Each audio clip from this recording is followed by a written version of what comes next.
Good morning, brothers and sisters of the nation, friends, guests, everyone. This is our AfterWords, where we are what was the coffee hour after church in real life is now AfterWords, where we come together and we discuss the sermon with a panel of friends and members. Today, we have two panelists. We have the speaker today and another sister. Let's start with Sister Ifitayo. Would you introduce yourself, please, sister? Greetings, everyone. Good afternoon. I'm grateful to be here to speak with and to expand on the sermon that Reverend Lumumba presented. So thank you for having me. Excellent. Reverend Dr. Lumumba, would you introduce yourself? Hi, everybody. I'm Lumumba. Excited to be here. The sermon that I preached aired this morning, and I'm excited to be here in conversation. Excellent. I am Zadie Ekundayo. I am in Denver and a shrine member for a long time. I'm here in exile in Denver to kick off our theme, maybe. Are you in exile as well, Sister Ifitayo? I am. I'm in Detroit, Michigan. So yes. And are you in exile, Reverend Lumumba? Yes, I'm here in right outside of Boston, Massachusetts. Right on. I think we have a theme. Why don't we start on that theme? You talked about 3 ways that we might be reconnect with the church and the nation while in exile. Can you talk about maybe the first one in terms of centering yourself spiritually? Yes, and thank you. I think that the point first is to make us thinking about wherever we are. You know, we preach and we think and we teach and believe in this church that God is cosmic energy and creative intelligence. So God is always around us and in us. And so wherever you are, there is a connection to God. There is a connection to our ancestors and our spirituality. And therefore, we are all a part of that. We can still be connected through that. And so I think the first part really is to recognize that. And centering yourself spiritually can take on a host of different types of practices and behaviors, right? And so that's prayer, that's meditation. It could be music. It could be either listening. It could be singing. It could be daily devotionals. It could, or any combination of those. You know, but the chance of really pausing and connecting back with God and thereby with each other. Right on. Sister Ifetayo, would you talk about your self-centering practices? Like, what do you do to stay connected to our ancestors, to Black people, and to God, the creative intelligence? I have a plethora of rituals and experiences that I use to keep me connected. Just in the title itself, Lift Every Voice and Sing, and thinking about that wherever you are, contributing to the community. Yes. And in doing that, you want to be fortified. You want to be strengthened. You want to be God-filled. So I wake up in the morning giving praise and thanks to the Most High. I center myself in my group. I center myself not just in my main group, BF1, but in the women's group here at our church. I center myself to be around the sisters, to commune with them, to do rituals, to do rites of passage. So yes, I stay fortified so that when I'm out and about and I'm talking to young girls, or I'm Kasanya Watu, trying to encourage others to join us, I want to stay prayed up. Right on. I hear you.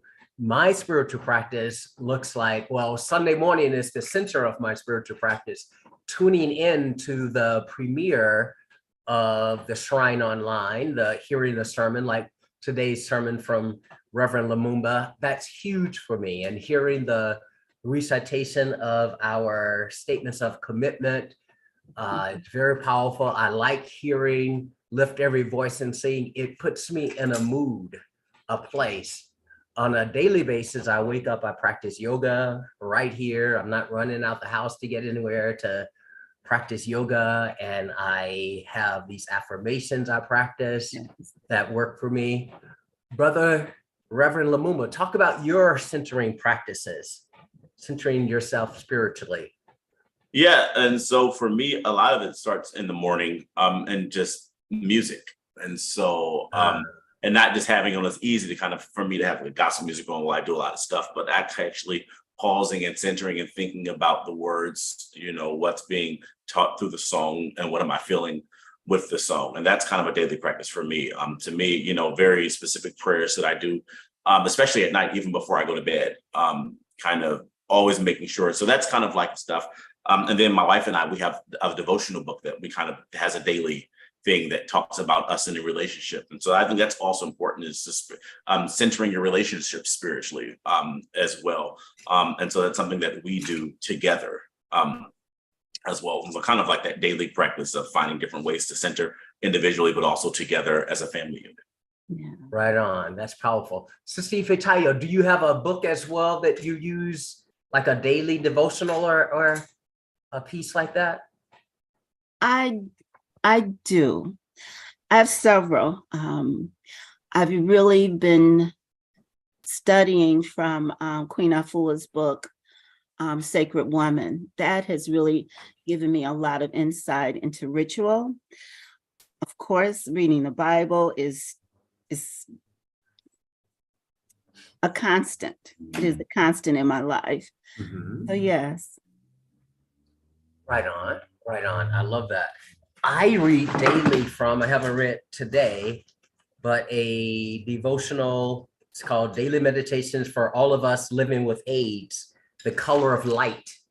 Something I read from every day. It's dated, and it helps me to think about my experience from the actual, the foundation of this is like 12-step recovery program. It helps me to think about life from that perspective, which is very helpful. The other C, or another C you mentioned for us, brother, is connecting with others. And I love, as a part of this in your sermon, you talked about how salvation is still a group experience. That's right. And we're not alone. Wherever we are, there are African people that we should stay and constantly and consciously connect to. Would you talk about that a little bit? Yeah. Again, I think it's important to be in fellowship in the community with people who are enough. I mean, you know, who are like-minded. I think we often focus on like-minded, but also people who there's enough variance and kind of diversity within that to kind of grow and push you as well, where you can hold each other kind of accountable for how you think, how you act, and how you kind of exist in the world. And so for me, these groups do different things. And so two groups are like family based for me. So there's like my wife and I think of us as a group, and our baby. I think of my family, like my parents and my sisters, as a group. I have a group of brothers from grad school and undergraduate that we kind of stay together, and we're constantly thinking about not just checking in, not just sharing meetings, but what's our impact on the world? What do we want to do, even though we are kind of spread apart as well?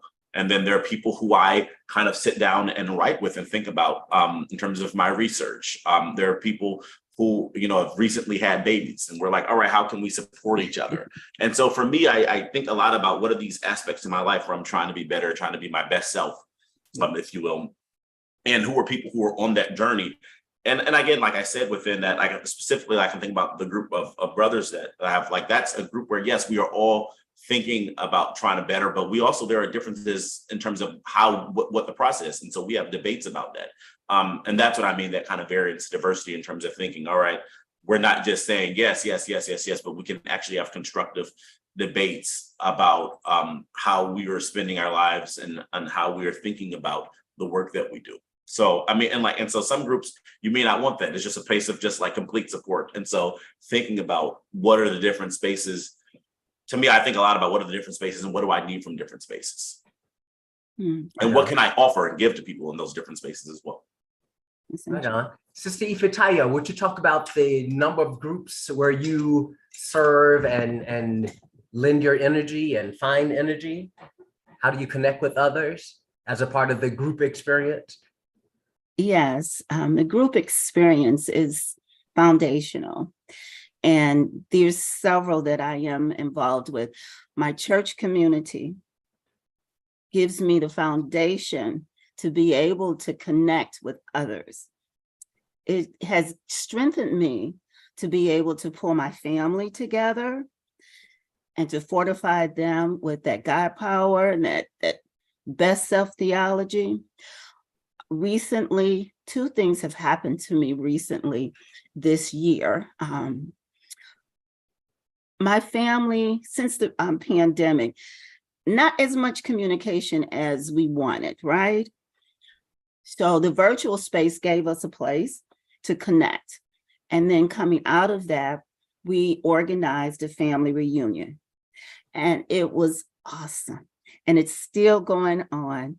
We're planning on doing a dinner dance kind of a thing, kind of really connecting, because people had babies and we didn't know who this new person was in our family.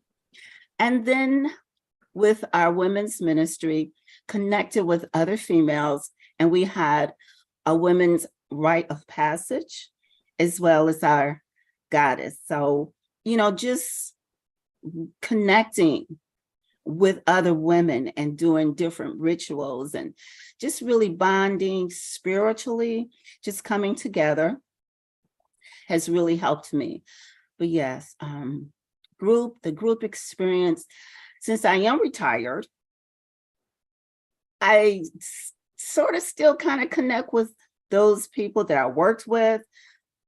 Being an educator, you never are disconnected from that learning environment. So I find myself connecting with them, not as much, but still in that same vein, encouraging others to go into education has been one of my driving efforts. I recently was able to get two different young people who have degrees in different areas to consider teaching our children. And the reason it's so important is because those that I'm connecting with have that understanding of how important it is to be represented in the classroom, for our children to be able to see reflections of themselves. So I was able to bring them in using our group experience as well. So Right on, I hear you. Yeah. I just was hired at it's called an innovation school. It functions like a charter school here in Denver, and I'm looking forward to next week. I think we're connecting the week before the students return to classes. I'm really looking forward to our group meetings, staff meetings. I'm a part of here in Denver. I'm a part of this group called Boys to Men Denver. It is an organization that's about mentoring young men into manhood. We have a slogan that says, or on our shirts that says, if you do not initiate the boys, they will burn down the village. So that's part of the urgency of our mission, is to actually make sure that that teenage fire gets channeled and blessed and supported. Also, I have a group, I am Mr. Social, by the way. So I am a part of a group of women, actually. I am several groups of women. Most of my friend groups are women, where we might have Taco Tuesday, or someone comes into work on Wednesdays, where they usually work remote, and we might get together for happy hour afterwards, but it's on a regular basis. I have a group of friends. Just yesterday, we went for a hike. Lots of good stuff. Denver is thriving that way for me. And I think this is a great connection and transition to your third point, or third way of remaining connected, even while in physical exile, Brother Reverend Lumumba, is to contribute your talent wherever you are. Can you talk about that a little bit more? It sounds like we're we're connecting in very similar ways on the second point too, to connecting to others. There's a relationship. Yeah, I think the contributing your talents wherever you are really is about not waiting for the perfect circumstances to do something, you know, for Black people and for liberation. And really, I guess you could say the philosophy behind it is that you can't wait to be free to work for your own freedom. Nice. You can't wait to be liberated to work for your own liberation. It's a work in that process and that idea, right? Then that's when you really take the exile point of view seriously, of if you aren't in this kind of perfect situation that you might have envisioned, and you say, well, if I'm not there, and it really goes, well, how can we sing these songs? I'm being asked to do it in these ways. I'm feeling like I don't have the energy or the resources or the time or the skill to do anything, and I'm kind of away from everybody, and I don't have the infrastructure, both socially, physically, whatever. I'm to say, well, you are where you are, you have what you have. What can you do with that? And that's kind of like the idea behind it. So for me, a lot of it is, you know, and again, I think it's very different for different people, right? In my work, you know, I'm an academic and I research racial, gender, class inequalities, and really thinking about not just the research, but what is the impact this is happening, having conversations with people, mentoring students, working with people where I am to kind of use what I've learned to kind of be helpful where I can. And so that's just like a daily practice for me, and not saying, oh, I need to like just really hunker down and write. And I have no, you know, I can't do anything else besides just focus on my own work. But it's taking that extra step to say, no, actually, I have something to say. I have thought about this for a while, and I have the time to do that. Now, there are other people who can do a lot more other things in their community or other things if they are, you know, doing stuff on the weekends. For me, I'm constrained in that way. You know, as a new father, parenthood is, I am learning and have learned and experiencing is pretty much all consuming in my life. So most of, if I'm not working, I'm with my family, and with my wife and with my son, and as we try to, you know, figure this parenting thing out. But there are other people who maybe their work isn't tied directly to it as mine is, but they have that extra time, right? And then you can imagine a bunch of in between and mix and matches, right? So the real idea is there is no one right way, but can you find a way, given your constraints? And taking the idea of the constraints on all of our lives are very real, whatever that may be. I hear you. I hear you. Sister Fatayo, it sounds like once again, we're going to talk about where you contribute your talents. What are your talents? What do you see as your talents? I mean, I walk talent. Yes, yes. You know, it's really, I'm blessed. I'm a sewer, I'm a tailor, I'm a singer, I'm a mother, I'm a grandmother, I'm an aunt. Oh my goodness, I'm artistic, I'm a gardener. I enjoy life. I've enjoyed to the Most High. I really have been blessed. When I think about contributing my talents, I think about being in service to others, which is our calling. Which is our calling to be of service to others. And I have been able to facilitate rite of passages for young girls through conversations with our daughters. And I work with girls from as young as 6 years old to as old as 35. And it has really been a blessing. A true blessing. I have been blessed to be the guardian of 2 young people that were brought into my life, my sister's grandchildren, my great niece and nephew. I've been of service to them, and it is like having a new baby, because I've raised all of my 7 children, so now I've got 2 more. And the Creator says to me all the time, I won't give you no more than you can bear. And it has been very, very blessing, and it's been fruitful. They've really progressed. My young man has graduated from high school, and they're moving forward. My little sister here that's with me, she's also improving. So connecting with others and being of service to others is deeply rooted in making those connections. So when I keep that in mind, I'm doing God's work. I'm doing God's work. Say, I hear you, and contributing your talents where you are. I think this is where I want to focus on this exile idea again. It sounds, Reverend Lumumba, where like you are maybe helping us to think about this community in exile, this larger community in exile. We have the Shrine 9, the Mother Shrine, Houston, Beulah.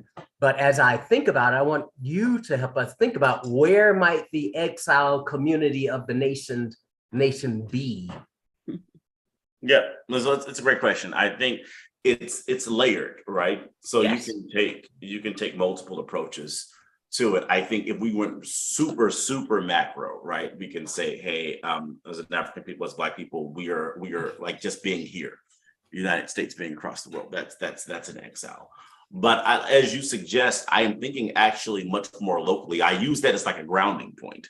But right now, I think much more locally, really in the context of coming out of the pandemic.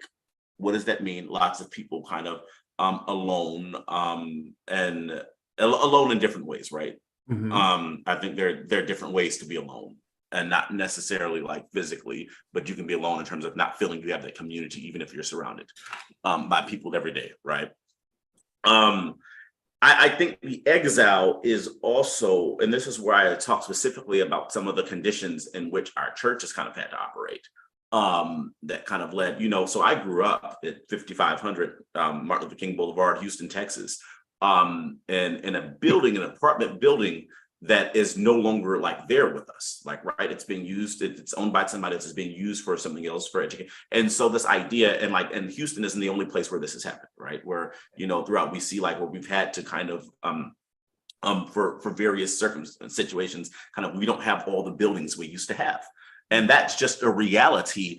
And I think, so we can talk about, again, the macro reality of a lot of the kind of market political forces that have kind of really kind of forced this into being, right? And so I think it's important to understand all of that, but also to realize in the midst of that, there are people who are saying, well, I don't live in the MTI anymore. I don't have this time ritual. Like, what am I supposed to do if I don't have this particular in Total House or this particular Keyland Academy, if this particular, and because again, in my experience growing up in the church, so much of what it meant to be connected to the group was through this very kind of contained experience, right? And to think in any church, right? This is not, the MTI is our Missionary Training Institute. That's where many of us stayed and lived. It was almost in many ways the center of of what we were doing. But just like any other church, no church is a building, right? No institution is the brick and mortar. And it can feel as if we're in exile while we are also in the midst of an evolution. Right. And so part of it, I wanted to speak to people, particularly in the church, understanding that there is there, right? That has been going on. But then also with the pandemic, and then you also have people like me who, for various reasons, and I never thought I would be up here in New England, in Boston this long, but it is what it is. And I'm here and I'm building a family here. And so we can't think in all or nothing either. Like, oh, I'm in Boston now, so I'm going to start a shrine. Like, I'm going to tell you right now, that's not what's happening for me. If anybody thinks that's what I'm doing, I'm not starting a church. I'm not church planning in Boston. So what does it mean to be connected to the movement when we're on all church planners or on all in college cadres as we once were? And so that it's also this feeling as if I was once plugged in so easy. And I think that's something that happens with people in general. You move to a different city, you move to a different place, you go off to college, you get a job, whatever. And how do you build that community? And so thinking, and I have often had to think, even as we think about, my wife, as we think about, getting involved with churches here, how do we think about my relationship to the church as additive and multiplicative and not replacing? Because that's just my reality, right? And so, so a lot of it, when I was thinking about the sermon, was what does it mean to be connected to this this church that is a movement, but also kind of living in my day-to-day reality in life. And what are other people going through when things aren't what we might have thought they would be? Sorry, that's a long answer, but that's kind of what was kind of the mindset going behind this idea of exile in these very different ways. Yes, yes. I think it's an appropriate and very timely message. I've listened to it several times this week and read the outline. I am on fire about the message and the understanding of the exile. I suspect that there are many pockets of exile, even as they're not connected to each other. But people like me, I went to Atlanta, I became a part of the church, I went through the basic training group, I graduated college, and I have not been back to Atlanta. I mean, I visited Atlanta, but I don't live in Atlanta. And I have a sense of being an exile until the Shrine Online experience. And I only discovered that maybe 6-8 months ago. And recently I took the Sacrament of Commitment online. I have been crying like a baby around here just at the joy of connecting online. It feels like I'm coming home from exile. But I bet there are other pockets of people, other ways people have been drawn away from the centers of where the church is. For example, I can't remember the brother's name, but he returned to, I think it's Philadelphia, to deal with family issues. And he says he's been stuck there ever since, but he's still a light. He's still inculcated in the ways of Black Christian nationalism. And I know our Reverend Sister Neonu is not at a big functioning shrine, but somehow is finding ways to not stay in exile. But I think, what do you think of the possibilities of this online, the Shrine Online experience, Sister Ife Tayo? Any thoughts, like any ideas about it? Have you tuned into the African history classes or to the Sacrament of Commitment event or to the Sunday morning premieres of the sermons? Yes, I have. What's it been like for you? It's been a blessing for me. Coming out of the pandemic, I stayed online, and when Bila Kuta, Shrine Online came into the forefront of everything, it became very comfortable for me. Comfortable in so many ways. I was able to connect my family. It is so easy being online and receiving your spiritual message. I could just, with a push of a button, share Bila Kuta with all my family members. And knowing me, I have a host of family members, young and old. And I began to have conversations with my sisters about the messages and reaching out to other people in the family. It's a different way of connecting with church. Yes. That is very innovative and welcoming during this time. A lot of people have apprehension about the brick and mortar. In my case, I find myself kind of doing dual, making certain that I stay connected, because even though I am online, I still want to sing my song. All right. I must sing my song. So Bila Kuta has helped me in that way, being online, to be able to share my experiences with the Shrine of the Black Madonna. Right on. Reverend Lumumba, would you talk about your experience with the parts of the Shrines of the Black Madonna online as we wrap up here? Yeah, and I think for me, and again, I just think there's so much variance there. For me, it is great. It's a great personally kind of supplement or complement to what I seek for in person. And I think, again, there's variance there. I've seen that, again, as an educator, there are people, for example, who never want to come into the office, who want to do everything virtually. There are people who try to make everybody come in person. Right. You can't do that, right? And I think most of the world is in a very hybrid place right now. And so for me, having a chance to learn something and connect with people who I don't see to know they're still there, that's very powerful. While also it can exist alongside the kind of cravings that I have for some of the in-person things that we're talking about doing here. But I think that hybrid really is the way forward, where you can really meet people where they are and to offer them something. And so yeah, I think it's a great part of the overall kind of package of things that I have in my life that kind of fortify me. Absolutely. Right on, right on. As we close, would you talk about what's the next thing you're going to do where you are that helps to break the sense of exile? I'll start. The next thing I'm going to do is join a staff meeting for the Shrine Online experience. That's tomorrow. What are you doing, Sister Ife Tayo, to break your sense of exile to the extent you feel it, physical exile? I'm going to reach out to every member of my group.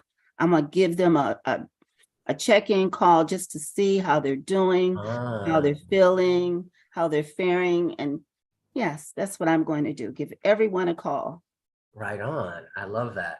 Brother Lumumba, in closing, Brother Reverend Dr. Lumumba, in closing, would you talk about what you're going to do to break that sense of physical exile and reconnect with the nation and the ministry and the movement? Yeah, so I mean, if anybody knows me, you know my family is on Butylin.